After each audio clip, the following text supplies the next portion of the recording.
ஓ முகரையில என்னையா அப்படி சொல்ற? அங்க சும்மா புல்லுக்கு வலிக்காம லேசா சேவி பண்ணி விட்டு எலி பறிச்சது மாதிரி லேசா சுரண்டி வச்சுட்டு சரி அவங்க பார்த்த வேலைக்கு ரொம்ப அசைதுல கொண்டு போன சோத்தை நல்லா புழக்க தின்னு விட்டு கூடைய தலைக்கு வச்சு தூங்கிடுவாங்க. தூங்கிட்டு அது ஃபர்ஸ்ட் ஷிஃப்ட் சோத்துக்கு முன்னாடி முடிஞ்சிருச்சு.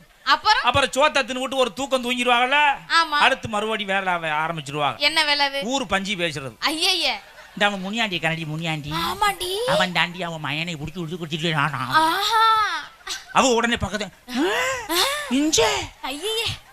பின்னாடி எனக்கு தெரியல, எனக்கு தெரிஞ்சிருந்தா ஊருக்கே சொல்லிருப்பேன்.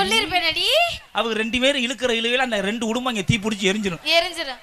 அப்படியே ஊரை பத்த வச்சு வந்தாங்கன்னா சரி கல்ல கல்ல கல்ல கல்ல கல்லன்னு. அப்ப அந்த நோட் எதுக்கு? கையில ஒரு நோட் ஒண்ணு கொண்டு போவாங்க. அது பெரிய கலெக்டர் உத்தியம் பாக்குற நினைப்பு. நோட்டோட தான் போவாங்க. அதுல கையெழுத்து போட்டு தான் காசு வாங்கிட்டு வருவாங்க. எப்படி போடுவாங்க? முனியமான இங்க எழுதுனா அது அரைப்பறலாம் அங்கிட்டு போயிரு நோட்டை விட்டு.